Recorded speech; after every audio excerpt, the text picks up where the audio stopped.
Welcome to Econ 102, where economist Noah Smith and I make sense of what's happening in the news, technology, business, and beyond through the lens of economics. Let's jump right in.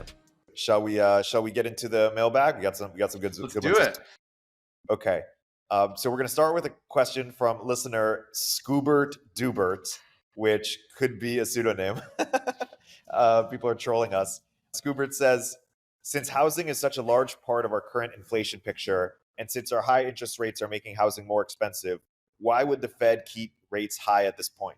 The Fed would keep rates high because inflation's still above target. Inflation is still running maybe around 3% instead of the 2% that they classically want. And if they just say, okay, you know what, we're going to cut interest rates even though inflation's at 3%, if they do that, then there's a chance that they could give up their credibility and people could think, oh, actually, the Fed doesn't mind 3% inflation.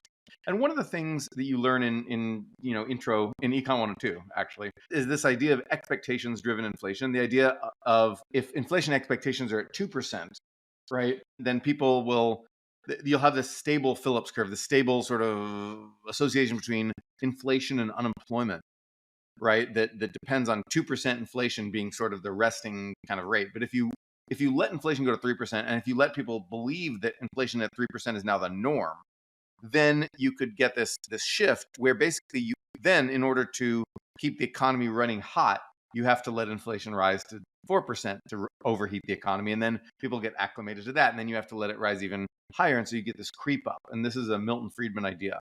The Fed is scared of that. The Fed is scared that if they let 3% become the new normal and have people mentally shift to thinking that the Fed is okay with 3%, then you'll get a higher equilibrium rate of inflation, a higher long-term rate of inflation than if you insist on, okay, no, actually our target is 2% and we're going to achieve that. So that's why the Fed is worried about doing this, about cutting rates, because they're scared of forfeiting their credibility. The fact that in 2001 they waited a very long time to sort of start tightening when it was clear that inflation was elevated, the fact that they let themselves believe it was transitory for a long time and let themselves sort of drift along for a while, that has spooked them, I think, and they're going to let rates stay high for a little longer than maybe they would have if that hadn't happened. So I have a follow-up question, which is, I guess, a two-part question. Are we getting better at macro? Is our ability, like as a science and discipline, and ability to predict what's going to happen improving over time? No, it's not. It's about where it was in the 1990s. Why were we able to suppress inflation without economic pain? No one really knows the answer to that question. And so, there's many possible answers. The most interesting answer that I've seen is because people coming back to work who didn't want to work because of the pandemic suppressed wages, kept wages low and prevented a wage price spiral. Also work from home, suppressed a lot of costs because people were working in cheaper areas. I've seen this argument. That's kind of interesting, but we don't know. We don't know what's going on, like expectation effects. I think expectation effects are likely to have played a role here, but you can't really disentangle these things. And if you look at the macroeconomic episodes that we've had over the last few decades, you see right now we've had this sort of costless disinflation. That's the first example of that in living memory. We've had we had the Great Recession. That was the first example of that since the Great Depression. We had the costly disinflation of the 1980s. We had the great moderation of the 1990s and early 2000s when it looked like inflation had been tamed and economic growth was robust. We had the sort of the recovery from the Great Recession, in which we had just inflation was low without us having to do anything about it, but growth actually picked up. And so we've had just every macroeconomic period looks distinctly different. And it's very difficult to get an overarching simple theory that accounts for all of these very different periods. That's why we don't really understand macro. What we need to do is understand the micro of macro. We need to understand how companies set their prices and change their prices. We need to understand how consumers behave in response to various things, and how workers behave and how wages behave. And we need to understand the behavior of these pieces of the macroeconomy.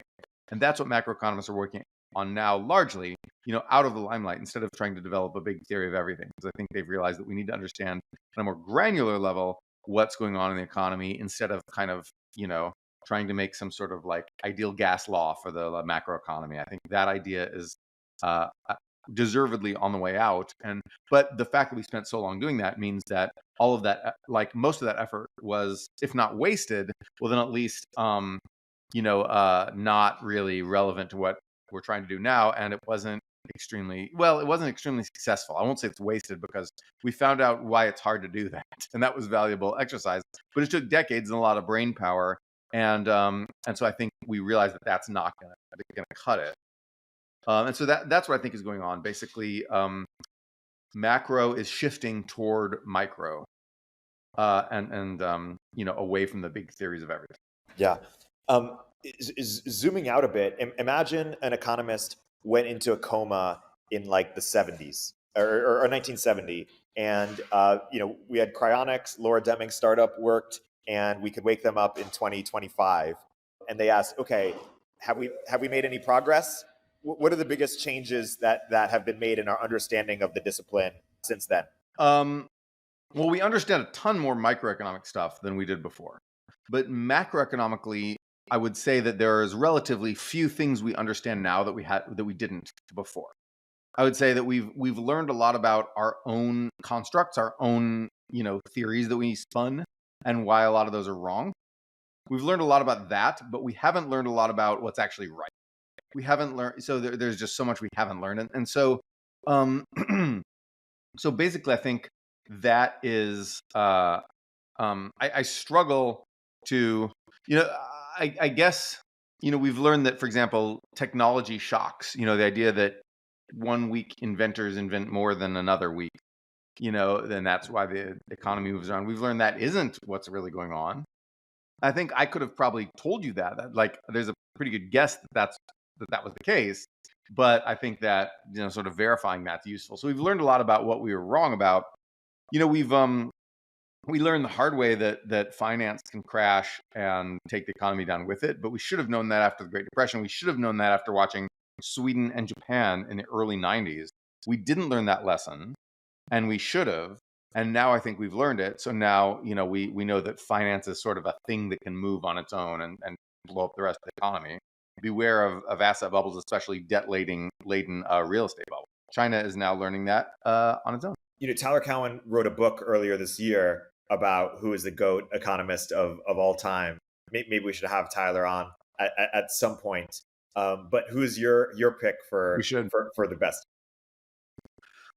Who's my pick for the best economist of all time? Well, probably Alfred Marshall. He made supply and demand graphs, right?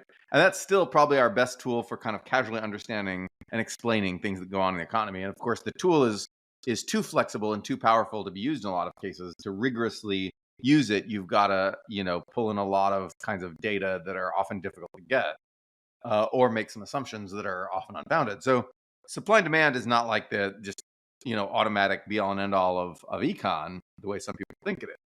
But it's pretty good. And so I think that was, that's very useful.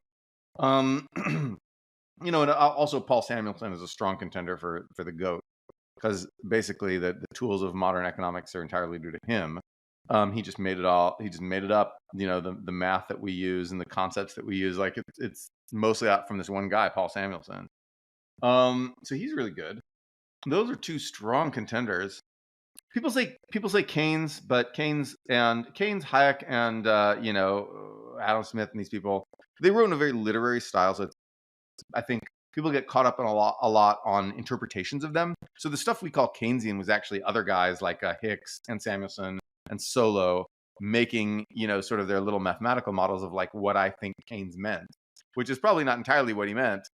And so these guys are a little too literary for me to make them, just tell them like you're the greatest. And then a lot of subsequent economists after Samuelson were too, they're very constrained by the format that Samuelson set out. So they study. That's not necessarily a bad thing, but they're more small bore. Milton Friedman is obviously important.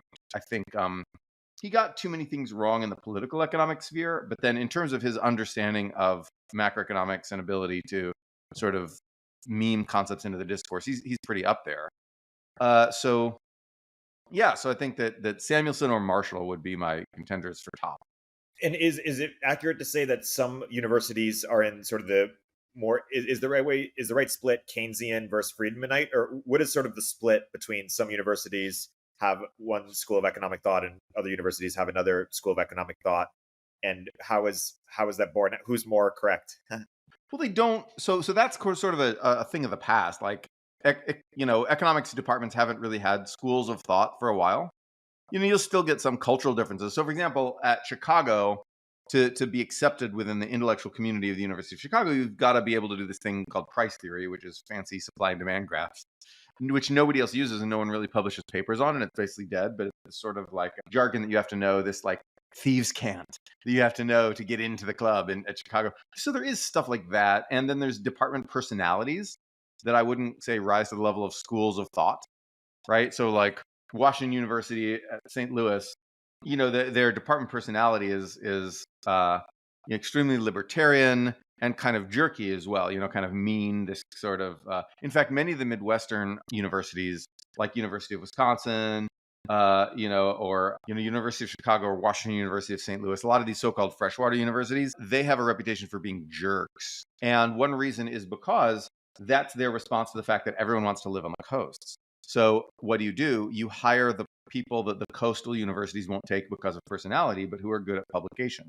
So you get these people whose personalities kind of kept them away from the coastal universities, but who are publishing powerhouses, and you get them as an arbitrage because they'll move to the Midwest and then be like big shot around some Midwestern university, and that's what happens. And so then that influences the culture of the department. So you get these departments that are rumored to be jerks, and those I would say that politically those departments tend to be a little more conservative than other places, than the coastal places, although that's a lot less true than it used to be. And I would say that the jerks who get recruited at those places, those tend to be the people who go post on econ job market rumors and resent the rise of women in the economic profession, and those assholes. And so like they also tend to be right-wing guys. And so there is a little bit of correlation there, but I wouldn't overplay that. I wouldn't there's a little bit of correlation. There's really not schools of thought anymore. Keynesian ideas and Friedmanite ideas have really sort of completely just mixed in the macroeconomic profession. And the last time there were real schools of thought was probably like the 80s, I guess. Yeah, so no economic diversity since I was born, or progress, it seems. No contact with the 80s. Yeah. I want to point to a question that Scott Geske asked, which is, what do you think about Kevin Erdman's theory that the cause of the great financial crisis was that restrictions on building and infill pushed people out of where the housing growth should have been, superstar cities that had robust job growth, and that making it harder to get a mortgage once the crisis began only made it worse? I'm starting to think that the conventional explanation of the GFC was entirely wrong. There was never a housing bubble at all, only unnecessary housing volatility due to supply constraints. What do you think? So Kevin Erdman he's just wrong about that. Like, yeah, sure, prices went up, in certain places. Like the housing bubble was somewhat localized, but definitely like finance played a heavy role here. And Erdman's wrong. He's not wrong about the thing he thinks happened, like the zoning thing, restrictions of supply. That really did happen. But he's wrong to think that finance wasn't involved and that expectations weren't involved, right? Because if you look at what actually caused the financial crisis, it was assets on bank balance sheets going bad, right? And those assets were not simply like an asset that depends on the price of housing mechanically. It wasn't just, the banks didn't just own houses directly. They owned mortgage-backed bonds whose safety, whose supposed low risk was driven by the assumption of zero correlation between different housing markets. And the fact that the correlations shot up in the boom, the correlations were lower in the boom and then shot up in the bust, broke the models that had made these banks hold all these risky bonds. And so they were overexposed. So a decline of housing prices to the degree that we had shouldn't have caused banks to fail or be in danger of failing and need to be bailed out. But it did. And the reason it did was because banks had priced these assets as if they were extremely low risk.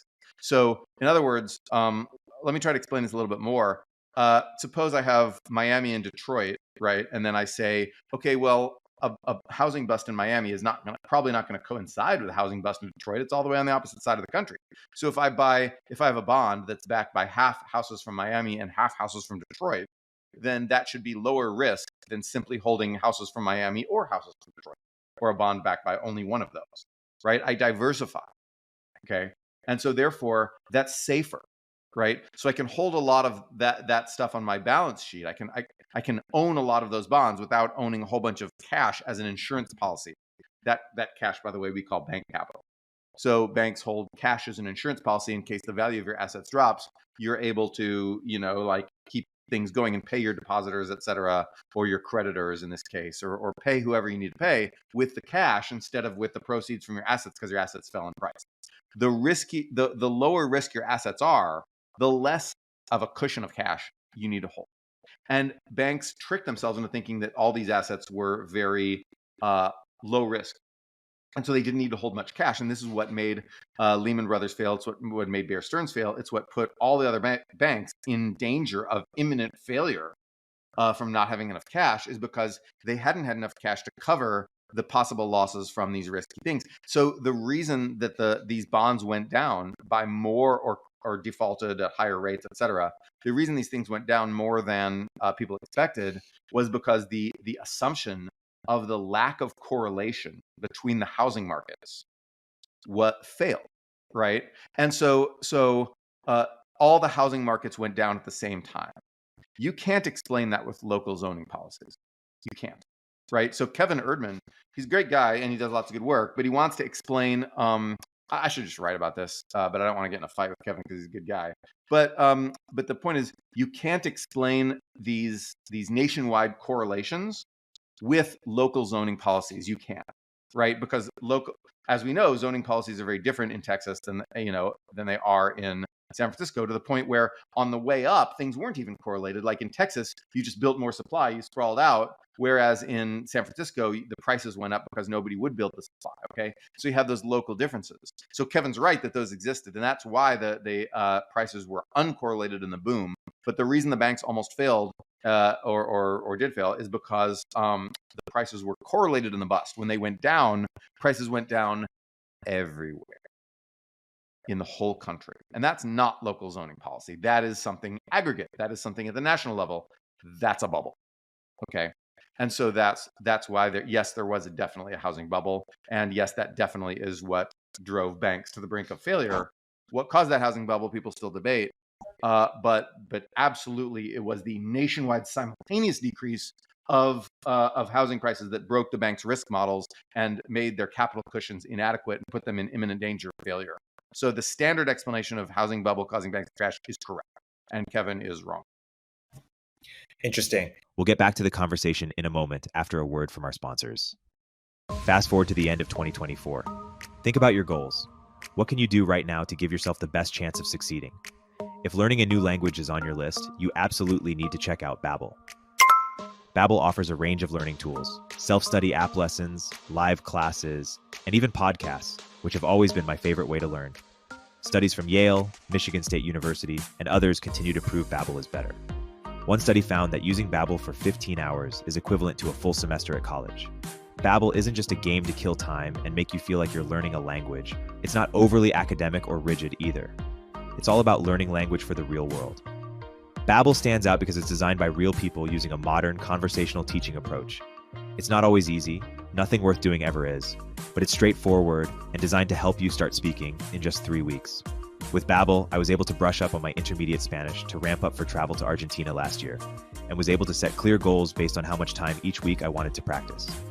Join millions of Babbel language learners across all age groups. Here's a special limited time offer for our listeners.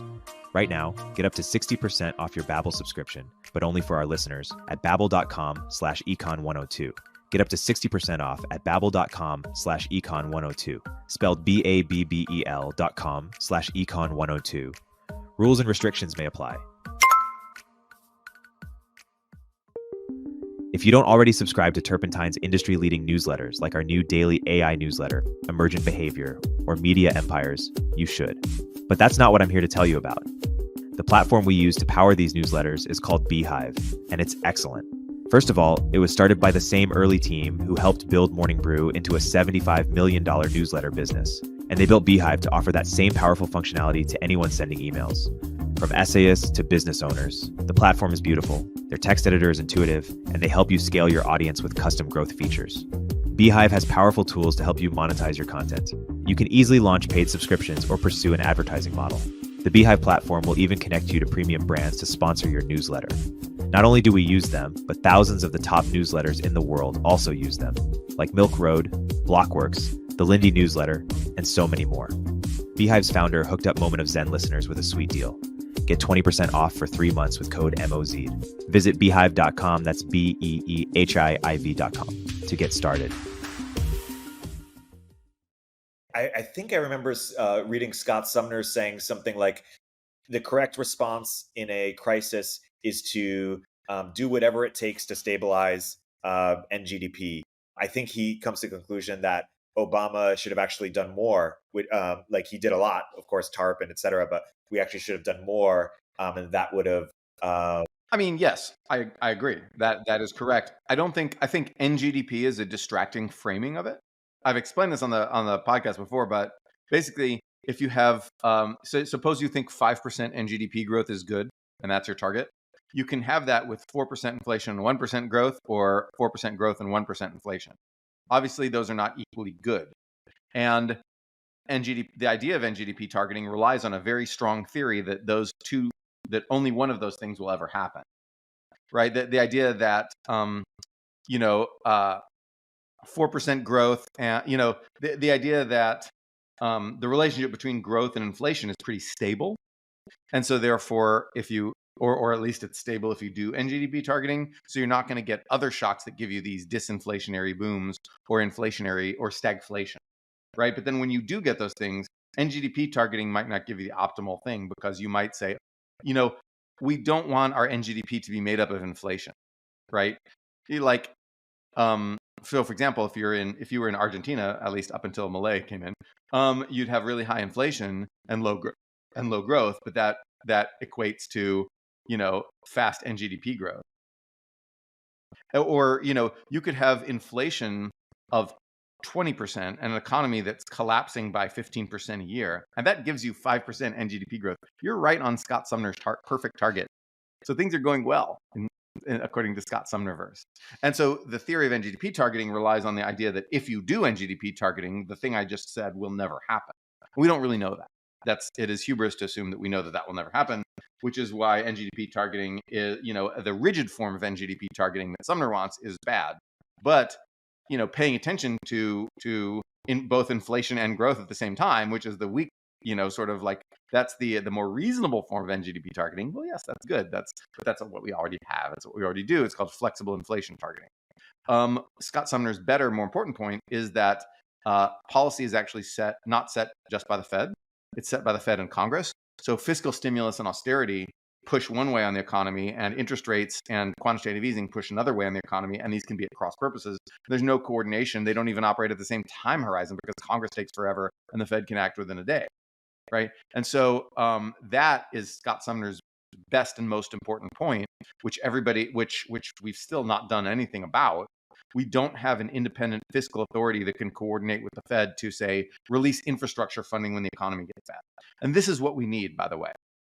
So what we need is an independent fiscal authority with its own budget that isn't subject to constant appropriations or revisions or whatever, where Congress just gives you a whole bunch of money, right? And then it's like a permanent fund kind of thing. And then in a recession, the governor of the fiscal authority can just say, we are going to fix all our highways today.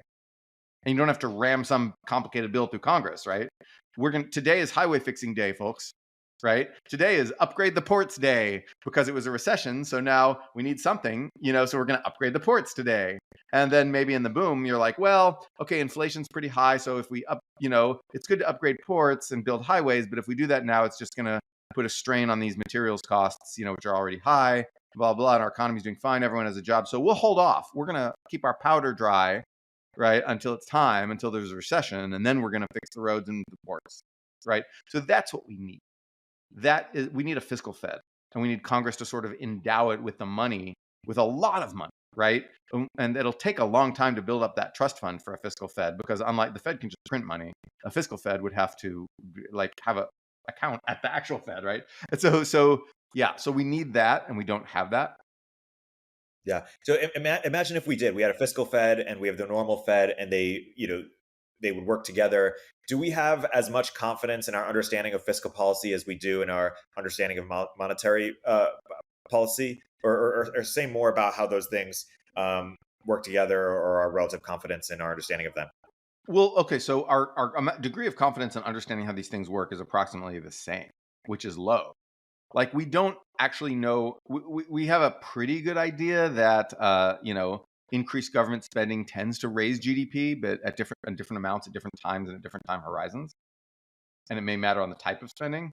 Similarly, we have this idea that interest rate cuts tend to increase GDP, just like fiscal stimulus does, but we don't know exactly why this happens. Like, all the standard explanations for this are pretty obviously bullshit. So, like, okay, I'll tell you the standard explanation. You didn't have my section in Econ 102, but I do remember telling this to class. Okay, so the standard explanation, why do interest rate cuts stimulate the economy? The standard explanation that you see in pretty much every macroeconomic model is the following. Interest rate cuts make it less attractive to put your money in a savings account. So instead, you will go spend it. And then the economy will be stimulated by your spending, because interest rate cuts made you say, oh, I don't want to keep my money in a savings account. Look at the crappy interest I get there. I better go spend. Is that actually what happens ever? No, that is bullshit. What actually happens is you just mostly boost investment. And so the models, to get this giant boost in investment from this tiny, almost unobservable change in consumption that actually often goes the wrong way, to get this, they have to make all kinds of tinker toy assumptions in the model where you get this giant magnifier effect, this giant multiplier. And so it's not really credible. So something else, interest rates work by some other mechanism. They probably stimulate investment. They probably stimulate financial stuff that then stimulates investment or consumption on its own. It's hard to tell why interest rate cuts work to stimulate the economy, but they do. And fiscal stimulus is kind of the same thing. In fact, the standard theory of fiscal stimulus is that fiscal stimulus increases expectations of future inflation. So the reason you go out and buy stuff is because you know that in the future prices are going to rise. So you go out and buy stuff now while prices are still low. Right? That's the standard explanation. The standard models all work out to that. That's probably not why people buy stuff. Like, maybe current inflation actually does work that way to some degree. People are like, okay, there's all this inflation, prices are going up. I better spend my money like hotcakes right now. But the idea of expected future inflation going up, like people thinking like, oh, in 5 years there's going to be inflation, I better spend today. Who's thinking that? No one's thinking. Right. So basically, these models assume that people are too rational or too kind of reactive to, changes in interest rates. Yes, that's right. And also, yes, and it assumes that they're very forward-looking. So that's really the biggest problem. And so Emi Nakamura, who's probably the best macroeconomist working today, she wrote this amazing paper showing that if people are have even slightly short horizons and don't think into the infinite future, a lot of standard macroeconomic models just completely collapse. And so we know that people don't think infinite years into the future. They think about just, next week or maybe just today. And so now a lot of people are racing to make macroeconomic models based on assumptions of short-termism, but we don't know how short-term thinkers people are, or when they are, or with respect to what, or like under what conditions. And so that's really hard to do, but people are trying to do it. We understand relatively little about why interest rates work, and we understand relatively little about why fiscal stimulus and austerity work, but we do have a vague idea that they both kind of do work. Does that make sense? Yes, that does make sense. Am I making sense, Torenberg? You're making sense. And it relates to another question by listener Phil. Phil asks, how did you learn to stop worrying and love industrial policy? Was it something that evolved over time, or was it something that you've had for a long time? Very long time. So I was interested in industrial policy before I went to grad school.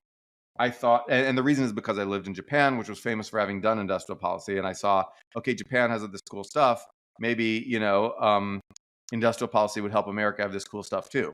I was wrong about that. So the reason Japan has a lot of that cool stuff, industrial policy did help Japan for a while and then hurt Japan for a while, and it's been a very on and off sort of thing where sometimes the industrial policy went well and sometimes it went really badly in Japan.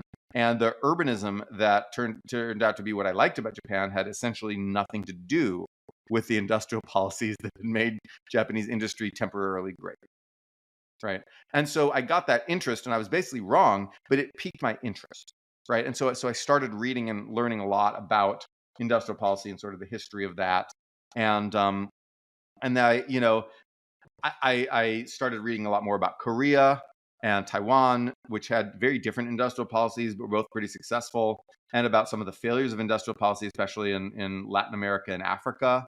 Some of the history of the United States and the United Kingdom, which are thought to have developed without industrial policy, but which really had quite a bit of it back in the day, and different kinds of industrial policy. So basically, like, my interest was piqued by Japan, but my conviction that industrial policy is good, that doesn't exist. I'm not sure that industrial policy by itself is a good thing because it often fails, right? It's like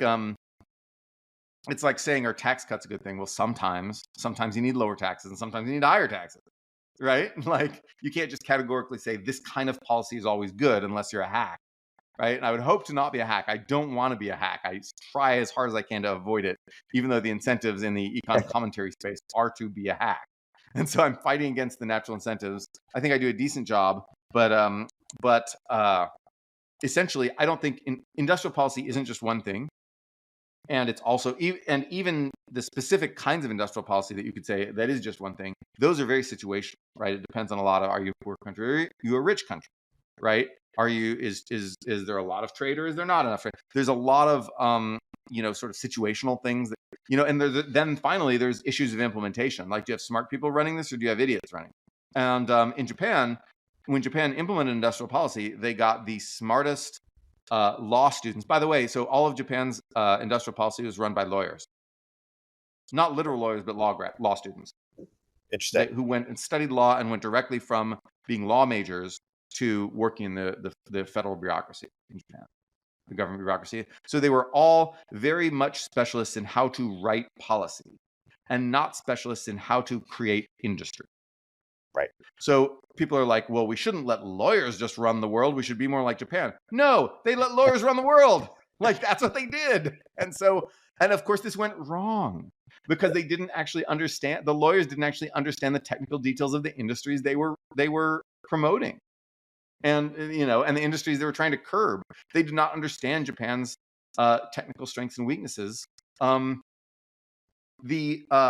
The people who actually did understand Japan's technical strengths and weaknesses came from World War II because they understood what was effective for, like, what they would have needed to do better in that war than they did, right? So they were like, okay, so we would have done better if we had more heavy industry and less light industry. If we had more machine tools, vehicles, steel, and basically those things, machine tools, vehicles, and steel. If we had a bunch of that stuff, we would have done a lot better in World War II. So they understood the technical details because they had been, the Japanese post-war bureaucrats had been part of this thing called the Ministry of Munitions, which is basically the sort of the DoD, Japan's ad hoc DoD. But imagine if the DoD had imagine if the Defense Production Act would just allow them to start planning the economy. It went really badly. They implemented it on the fly. It sucked. They sucked in World War II production. We outproduced the shit out of them, and they had no chance, right? Japan never had a chance in World War II. Like, they were done the day they decided to fight that war. Germany too, but that's a topic for another day. So Japan, the post-war bureaucrats knew they knew what to promote because they knew what would have made them strong in World War II. And that was heavy industry, like steel, machine tools, and vehicles. And so you built this amazing Japanese car industry, in part because they were like, okay, cars, that car companies build tanks and planes. We need to be really good at building cars. So they promoted cars, and that turned out to be really good. Japan had a comparative advantage in cars, and they discovered that. Had Japan been that good at building vehicles in World War II, they would have given us, we still would have won, but they would have given us more of a run for our money than they did. Right. And then had they been good, had they discovered their comparative advantage at building steel and building machine tools before the war, then they would have given us a harder fight than they did. And so I think, and behind a lot of their 60s and 70s boom in Japan was just sort of belatedly realizing this and building those industries up, heavy industries. And then Japan is like, okay, what if we built a lot of electronics?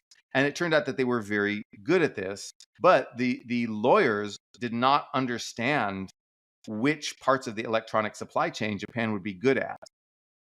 And so the lawyers promoted a bunch of stupid stuff and essentially you used in the 1980s used their control over the Japanese economy to they realized Japan would be good at electronics, but they, the good things about Japanese electronics, a lot of them came from private entrepreneurs like Sony, Panasonic, Nintendo, and these were a lot of the real champions of Japanese electronics, in addition to smaller companies, etc. But then the bureaucrats are like, okay, we've got to make PCs and we've got to make memory chips and stuff. Making memory chips was kind of a bad idea because it turned out that everyone else wanted to do the same thing, so you couldn't make any profit doing it. So Korea and Taiwan and later China were also subsidizing their memory chip industry, so Japan couldn't keep up. But then the bureaucrats were like, okay, we need to do this, guys, right? And then meanwhile, America was inventing the microprocessor.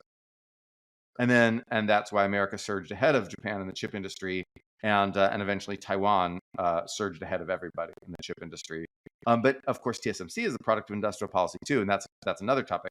But just talking about Japan, they made a lot of mistakes, and they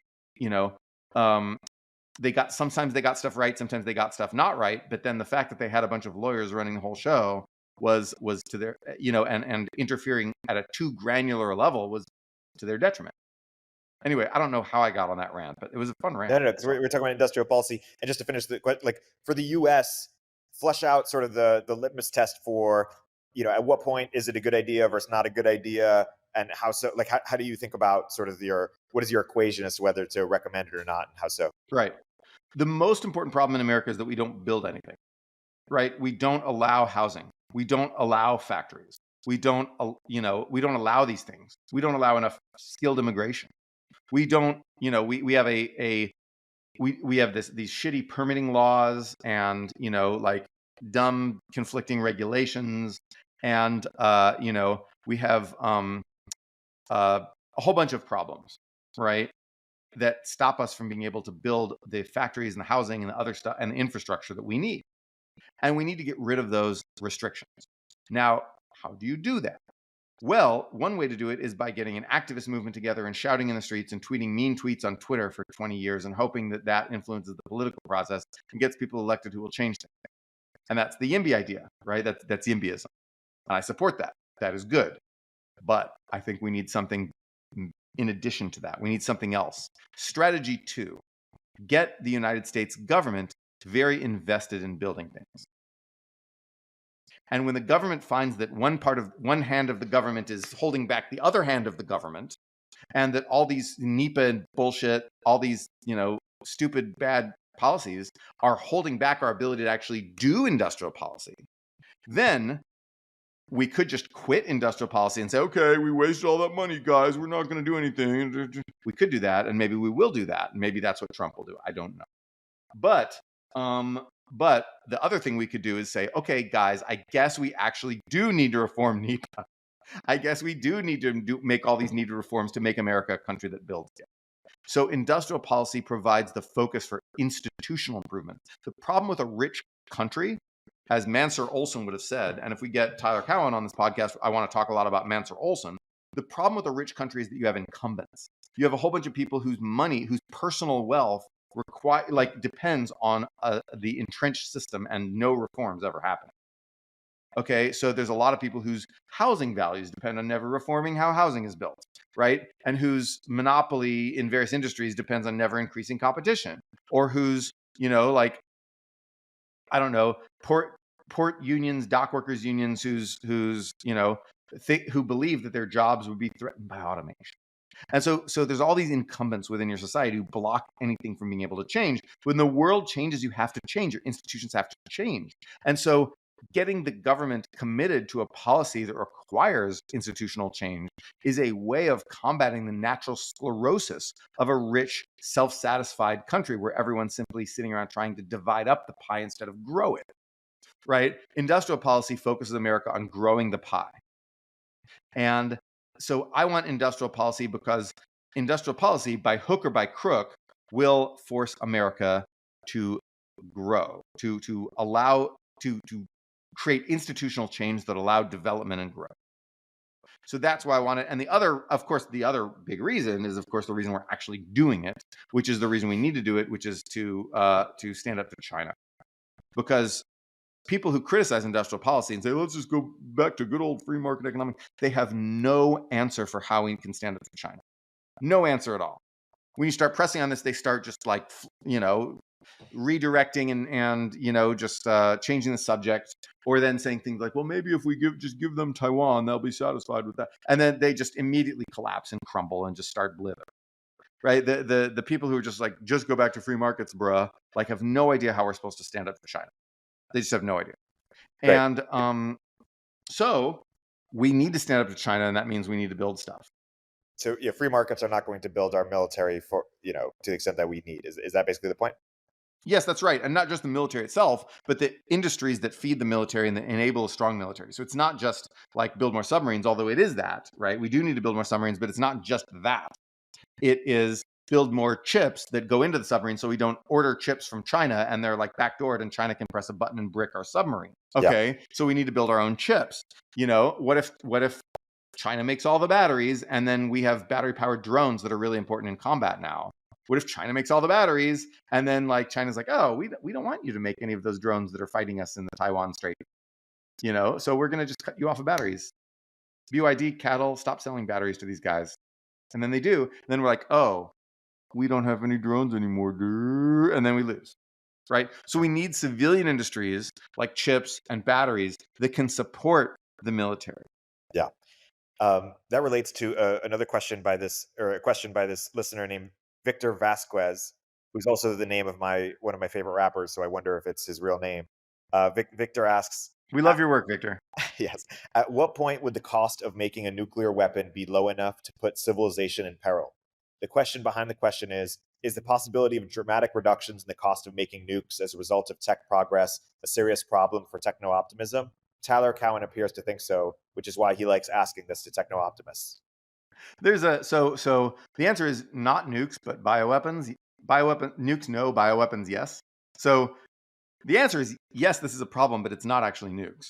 So actually, this is the subject of a Werner Vinge story called The Ungoverned, when basically like some rancher, like in a post-apocalyptic world, the Empire of New Mexico goes around fascist Empire of New Mexico goes around trying to conquer people.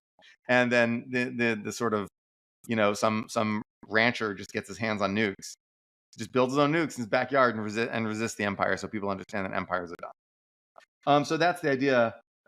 It doesn't work. It's really hard to build a nuke, and the reasons are not things that are getting cheaper. Everyone knows how to build a nuke. I know how to build a nuke. You can Google how to build a nuke. It's so widely dispersed, the NSA won't even come out. Knowing how to do it and doing it are very, very, very different things. You need extremely well precisioned centrifuges to get the uranium to build nukes, or nuclear reactors to get you plutonium to build nukes. And even then, you'll probably want some uranium too. You need to centrifuge highly enriched uranium. You need to build giant ass nuclear reactors, and those ain't getting cheaper, right? And so the technologies to make nuclear weapons and the raw material. By the way, you're limited by raw materials. Nature only gave us a certain amount of heavy elements.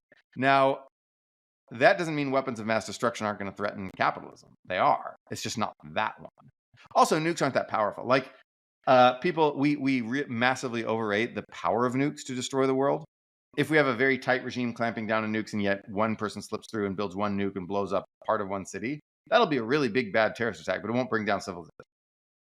And we're not going to get just like everyone having a nuke like everyone has a gun, right? It's not going to happen.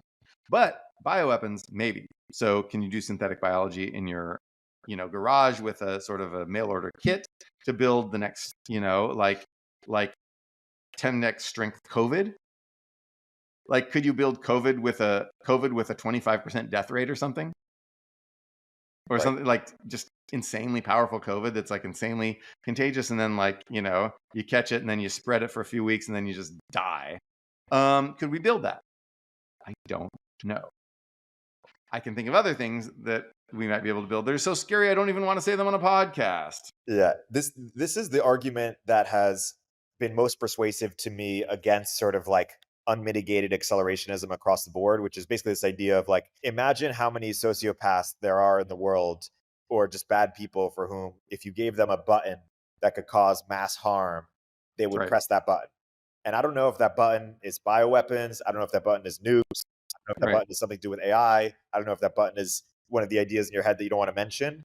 But at some point, it feels like we're going to invent the equivalent of this button that people can press and cause mass harm. Right. And In The Expanse, in the TV show The Expanse, it's actually asteroid strikes. So really, it's actually, you know, if people live in space, you can nudge an asteroid on an existing flight path to crash into Earth.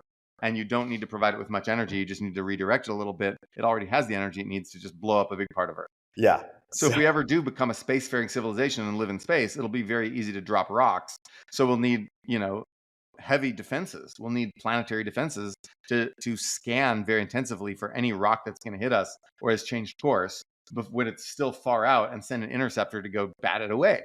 We're going to need that, right? You know, if Elon Musk really wants to rule the world, he'll use Starship to threaten the world with asteroid strikes before we have planetary defenses. But he's too busy posting on Twitter, so don't worry. Sorry, X. Yeah, like I think bioweapons are by far the scariest weapon, because like that's always been what killed a lot of humans, right?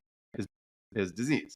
Communicable disease is the big killer. Kills more people than war, more people than starvation, more people. It's the most powerful horseman of the apocalypse, and it's the one we can always bring back. And so I think COVID should make us scared of this. So yeah, I do think that I don't understand the technology of synthetic biology enough to know what we need to do to control bioweapon, you know, what we need to do for biosecurity.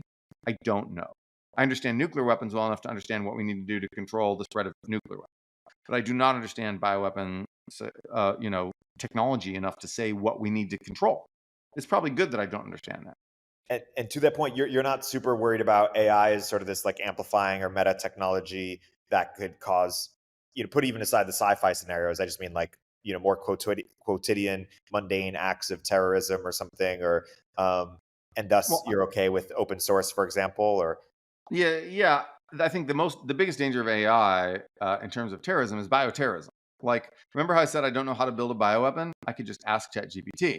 Yeah. Of course, that will immediately flag me to Sam Altman, you know, and they'll be like, "Hey," and they'll flag the FBI.